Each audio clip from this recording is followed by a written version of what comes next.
علی مدد یا رسول اللہ مدد یا غوث اعظم مدد، اس کو ہم حرام نجائز اس لیے یہاں پر عبادت ہے، ما نعبدهم الا ليقربونا الى الله، ما اور اللہ کو ملائیں گے ترجمہ مثبت ہوگا، یعنی ہم ان بتوں کی عبادت اس لیے کرتے ہیں یہ ہمیں اللہ کے قریب کرتے ہیں، کوئی نبی کی عبادت نہیں کرتا، کوئی امیر المومنین کی عبادت نہیں کرتا۔ آیات موجود ہیں اس میں کوئی شک نہیں، گزارش پتہ کیا گزارش یہ ہے کہ زندگی میں گئے ٹھہرا، اس لیے اللہ نے کہا وسیلہ تلاش کرو، بت نہیں اصل یہ وسیلہ۔ زندہ رسول اکرم صلی اللہ علیہ وسلم سے ورحمۃ اللہ وبرکاتہ۔ ناظرین، آج کی ویڈیو بہت ہی معلوماتی ہونے والی ہے،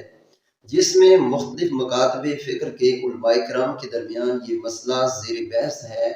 کہ کیا وسیلہ جائز ہے یا جائز نہیں ہے، اور پھر وسیلہ کیا آپ اپنے اعمال کا ہی دے سکتے ہیں یا کسی شخصیت کا بھی، مثلا انبیاء کرام علیہ السلام، اولیاء کرام، اور اس کے علاوہ کیا یا رسول اللہ صلی اللہ علیہ وآلہ وسلم یا نبی اللہ یا غوث قطب وغیرہ الفاظ وسیلہ کے حوالے سے استعمال کر سکتے ہیں یا نہیں استعمال کر سکتے؟ تو آئیے ناظرین ویڈیو شروع کرتے ہیں۔ ہم وسیلے کی اس قسم کو کہتے ہیں یا علی مدد یا رسول اللہ مدد یا غوث اعظم مدد، اس کو ہم حرام نجائز اس لیے کہتے ہیں۔ سورۃ زمر کی آیت نمبر 3 ہے، آپ صرف اس ایک آیت کا ترجمہ کر لیں، والذین اتخذوا من دونہ اولیاء، اللہ کے علاوہ جب بھی کوئی شخص کسی کو پکارتا ہے وہ یہ جملہ کہتا ہے ما نعبدہم، میں ان کی عبادت نہیں کرتا، الا لیقربونا الی اللہ زلفیٰ، یہ ہمیں اللہ کے قریب کرنے والے ہیں۔ لات منات اور عزا کے جو بت تھے وہ لات منات شخصیات کا نام تھا نا، ان کا توسل ہی ڈالتے تھے نا اللہ کو۔ یہاں پہ غلط فہمی ہے، یہاں پر عبادت ہے، ما نعبدهم الا ليقربونا الى الله، ما اور اللہ کو ملائیں گے ترجمہ مثبت ہوگا، یعنی ہم ان بتوں کی عبادت اس لیے کرتے ہیں یہ ہمیں اللہ کے قریب کرتے ہیں، کوئی نبی کی عبادت نہیں کرتا، کوئی امیر المومنین کی عبادت نہیں کرتا۔ یہ شاہ بھائی مغالطہ کر رہے ہیں، ما نعبدهم الا ليقربونا، ما نعبدو الا بھی ساتھ ملا ہے، لا الہ نہیں الا اللہ بھی کہنا ہے۔ یہ ذرا مسئلہ حل ہونے دیں، لا الہ کا کیا ترجمہ ہوتا ہے؟ آپ پڑھیں۔ کوئی نہیں ہے معبود مگر اللہ کے، ما نعبدہم، میں ان کی عبادت نہیں کرتا الا مگر عبادت کرتا ہوں اس لیے کہ مجھے اللہ کے قریب، عبادت مگر اس لیے کرتا ہوں، نبی کی عبادت تو نہیں ہم کر رہے۔ نبی کو عبادت کرتا ہے، اس کا ترجمہ پڑھ۔ نہیں عرض کرتا ہوں، اس میں یہ جو بات شام بھائی کر رہے ہیں نا، بتوں کے بارے میں یہ آیات موجود ہیں، اس میں کوئی شک نہیں، گزارش پتہ کیا گزارش یہ ہے کہ زندگی میں گئے ٹھہرا، اس لیے اللہ نے کہا وسیلہ تلاش کرو، بت نہیں اصل یہ وسیلہ۔ زندہ رسول اکرم صلی اللہ علیہ وسلم سے وسیلہ بذات جو ہے وہ مان لیا، مان لیا، تو پھر یہ آیت بت والی ادھر کدھر جائے گی؟ نہیں جائے گی کہیں، مثال ہی غلط ہے۔ ٹھیک ہے، میں کہتا ہوں کا مقدمہ عبداللہ بھائی، مقدمہ تو ان کا یہی ہے نا، اللہ نے یہی بیان کیا کہ مقدمہ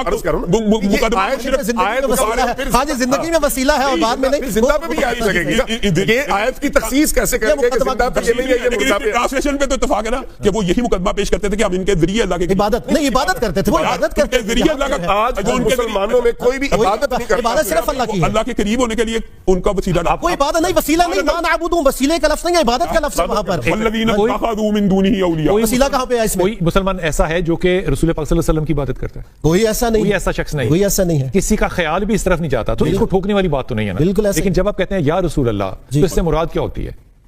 اس سے کیا مراد ہوتی ہے؟ اب ظاہری بات ہے کہ ہم رسول خدا صلی اللہ علیہ وسلم کو مخاطب کر رہے ہیں، جیسے آسان آپ تشہد میں کیا کہتے ہیں؟ السلام علیکم ایھا النبی، قبروں پہ جا کے آتے ہیں السلام علیکم یا اہل القبور، لہذا یا رسول اللہ کہنے میں بھی کوئی اشکال نہیں ہے، لیکن یہاں پر وسیلے پہ اور دوسری اگر بلال ایک تھوڑی سی اور بات کرتے ہیں نا، جب آپ کہتے ہیں کہ یا رسول اللہ مدد، میں مثال دے رہا ہوں، یا اللہ مدد یا رسول اللہ مدد، آپ رسول کی نہ عبادت کرتے ہیں، نہ رسول پاک صلی اللہ علیہ وسلم کو اللہ سمجھتے ہیں، آپ ایاک نعبد و ایاک نستعین، استعانت بھی صرف اللہ کی ہے، آپ اللہ کے رسول سے مدد مانگ رہے ہیں کیونکہ وہ اللہ کے رسول ہیں، اسی لیے مانگ رہے ہیں۔ ایک آیت مجھے عرض کرنا، اس میں کیا مسئلہ کیا ہے؟ اس میں ایک آیت مجھے عرض کرنا، قرآن کریم میں اللہ رب العزت نے ارشاد فرمایا یا ایھا النبی حسبک اللہ، اے نبی صلی اللہ علیہ وسلم آپ کے لیے اللہ کافی ہے، ومن اتبعک من المؤمنین، اور آپ کے لیے وہ بھی کافی ہیں جو ایمان والے ہیں،